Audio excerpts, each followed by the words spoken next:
The pot hissed violently on the stove, steam clouding the windows of the cramped kitchen. Sweat ran down Zara's face, but it wasn't from the heat. It was the pain, sharp, rhythmic, and far too close together now. She gripped the counter, her swollen belly tightening like a drum, and breathed through her teeth. She was in labor, and she was still stirring soup. From the sitting room came the echo of laughter. Men's voices, clinking glasses, the screech of expensive leather shoes against ceramic tile. Her husband, Desmond, was entertaining his boss and some big clients. He had made it very clear, no hospital yet. Today is important. Don't embarrass me. Zara had begged. She had cried, even clutched her stomach and whimpered. Desmond, the baby's coming.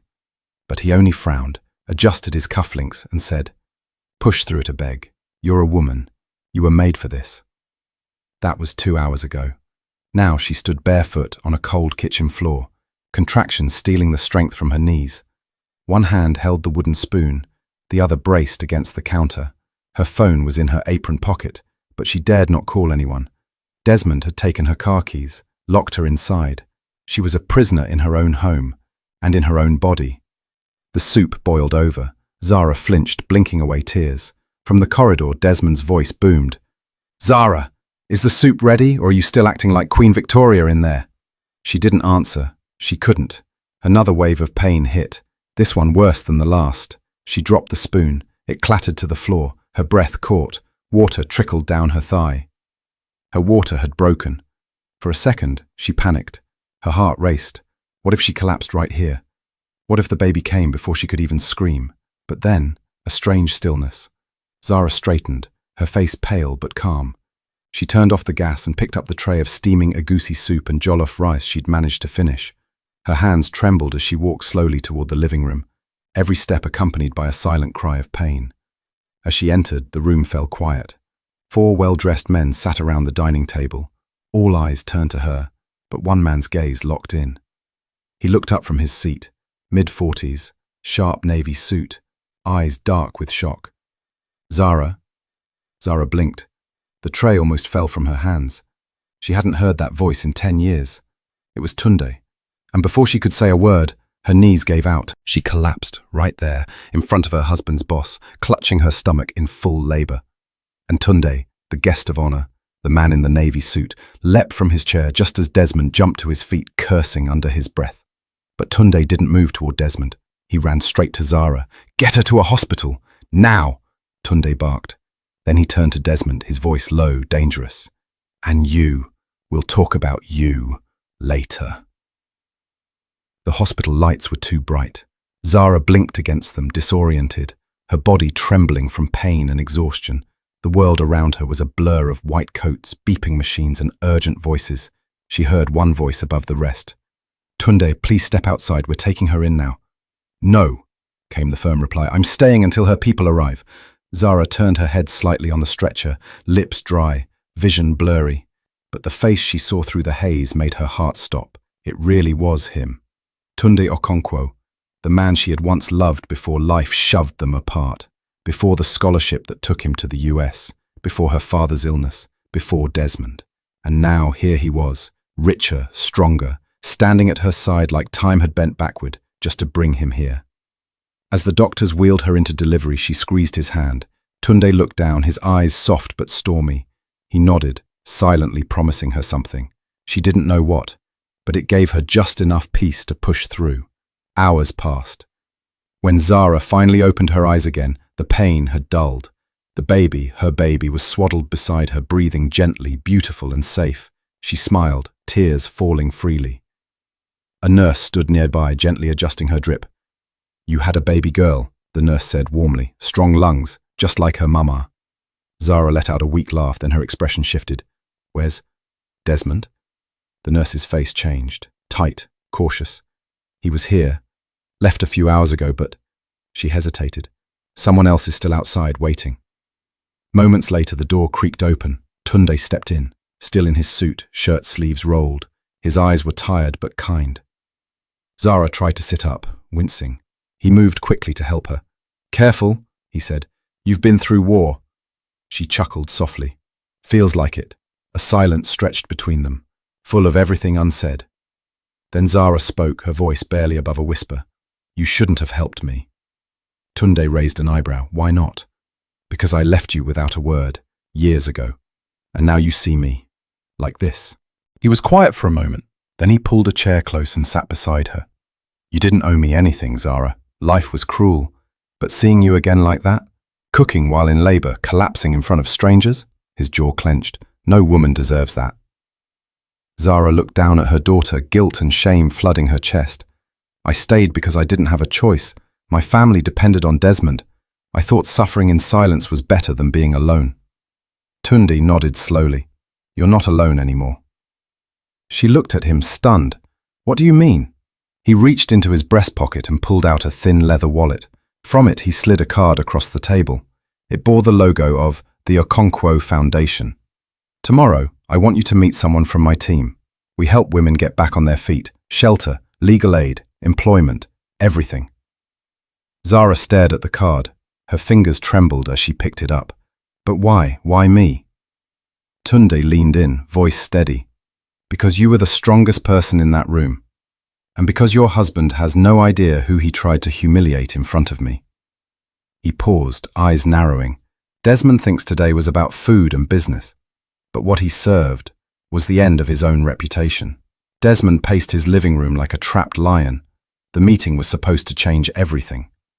He had spent weeks planning it, new suits, new curtains, even borrowed a luxury car just to impress Tunde Okonkwo. And now, he couldn't even remember how the conversation ended.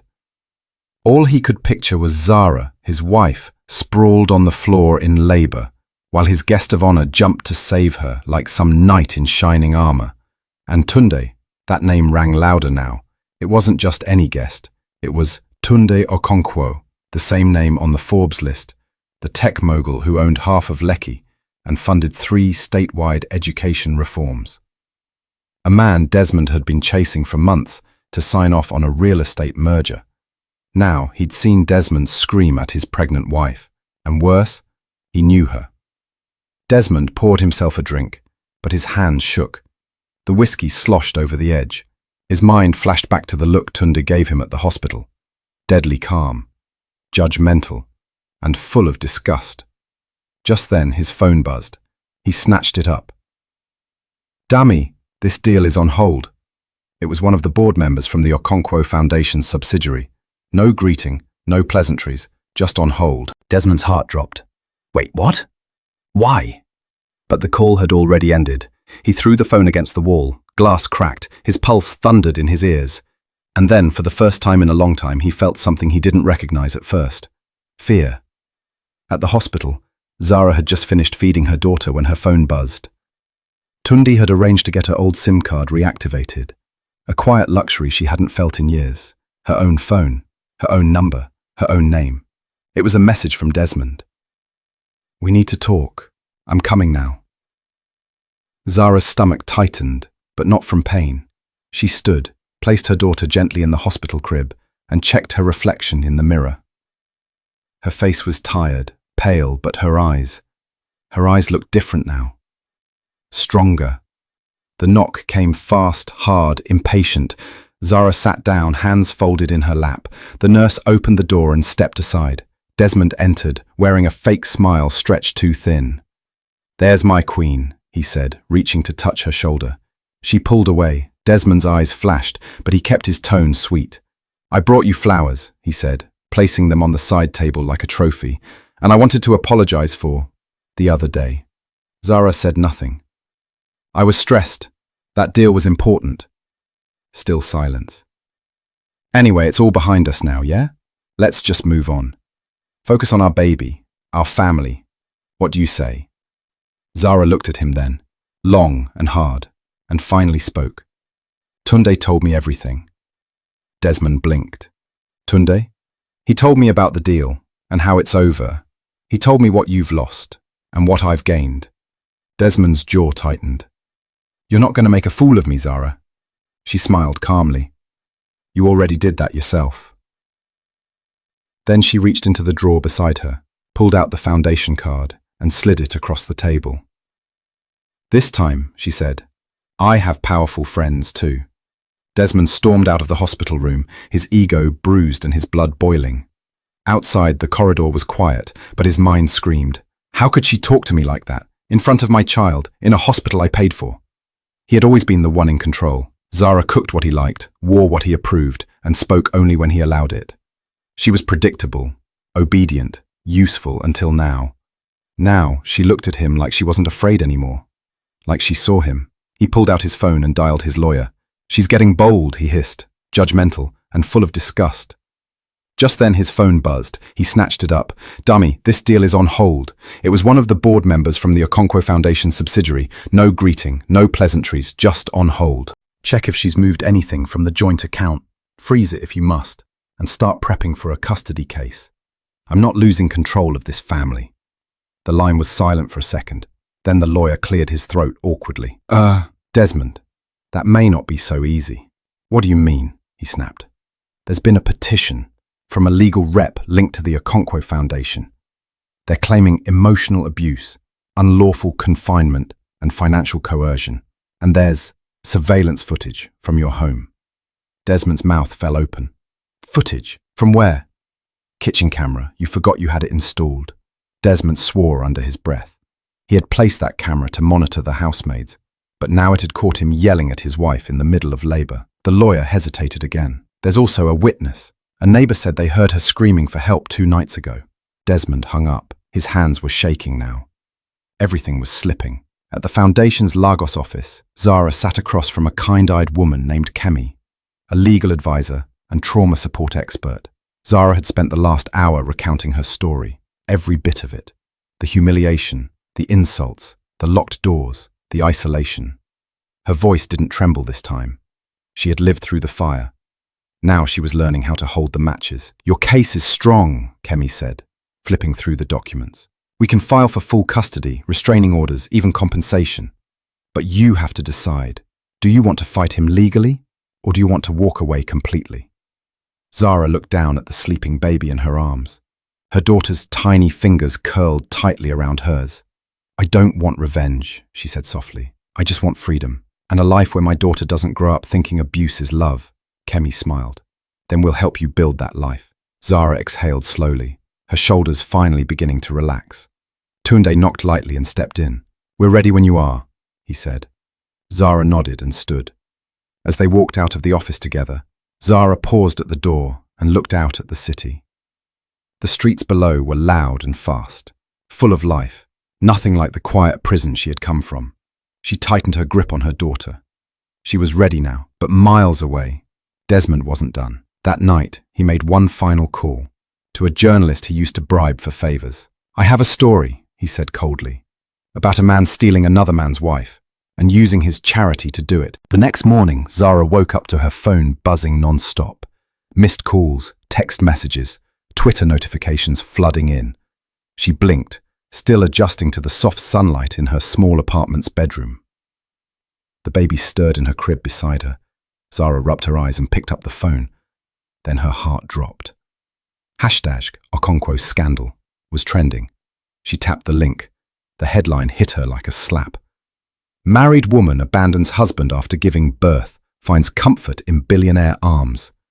Below it was a heavily edited photo of her leaving the hospital, Tunde by her side, and a cropped image of them seated in the foundation office, smiling. It painted her like a gold digger, a seductress, a woman who traded loyalty for luxury. Desmond's voice echoed in her head. "You think I won't fight back? Watch me." Her hands trembled, but she didn't cry. Not this time. Instead, she called Kemi. "We expected this," Kemi said calmly. "He's trying to paint you as unstable and manipulative. Classic abuser tactic, shift the narrative." "But people are believing it," Zara whispered. "Yes," Kemi replied. "For now." Across the city, Tunde sat in a boardroom, arms folded, the article displayed on the screen behind him.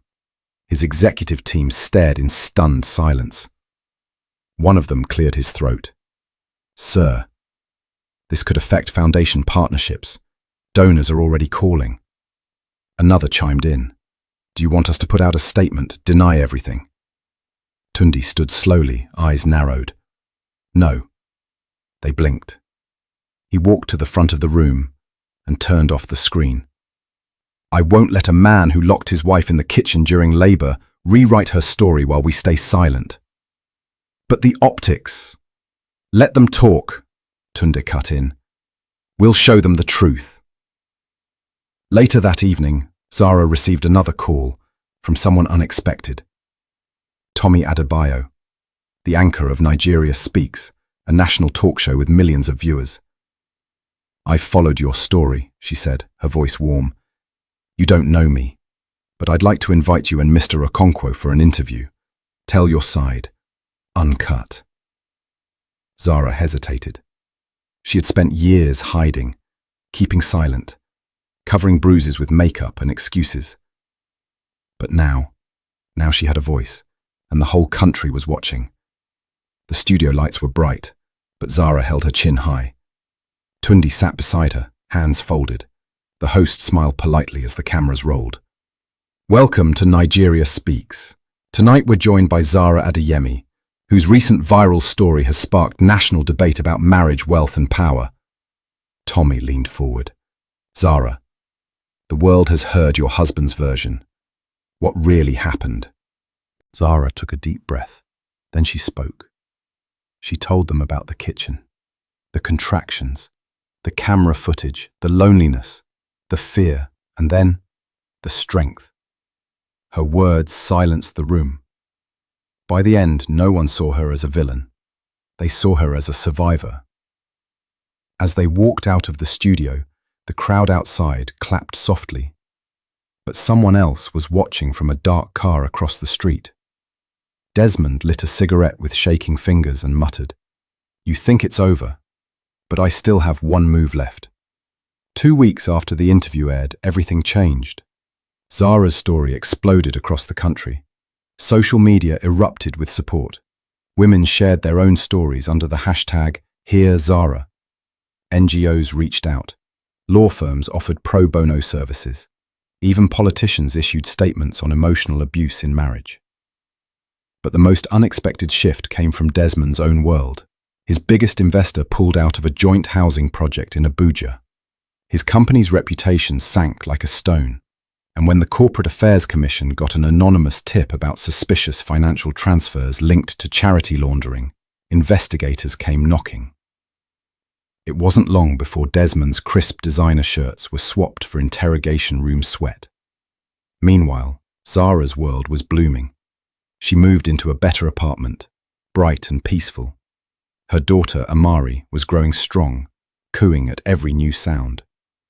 Zara had begun speaking at women's conferences, telling her story not as a victim, but as a survivor, a voice. The Okonkwo Foundation hired her to lead a new program, Homefront Rise, focused on helping women escape abusive marriages and rebuild their lives. Every time she stood before a crowd, Zara carried two things in her heart. 1. The memory of being forced to cook through pain. 2. The choice to never go quiet again. Then one Friday morning, an envelope arrived at her door. No return address. Inside was a single sheet of paper. Divorce finalized. No threats, no requests, no signature from Desmond. Just a final legal stamp. Zara stared at it for a long moment, then smiled. Freedom on paper, peace in her hands. At the city courthouse that afternoon, Zara stepped out into the sun. Kemi and Tunde waited by the car. She handed them the document. "It's done," she said. Kemi hugged her tight. "You did it." Tunde took a step closer. "How do you feel?" Zara looked up at the blue sky. "Like I just took my first breath in years." He smiled, his eyes soft. "You were always meant to fly." She turned to him then, serious. "I didn't survive all this to land in another man's shadow." "I know," he said, nodding. "But you won't have to. If we walk together, we walk side by side."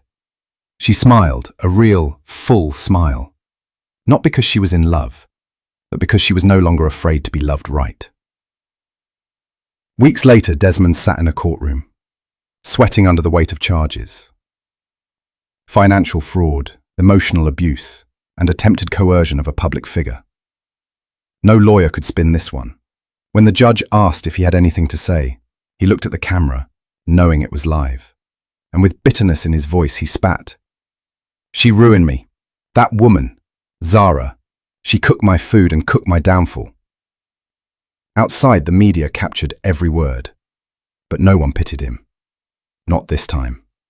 Zara stood barefoot on her balcony, Amari asleep on her chest. The city lights sparkled below. She sipped tea and exhaled. Her story had gone full circle, from kitchen smoke to courtroom fire. And through it all, she had one truth.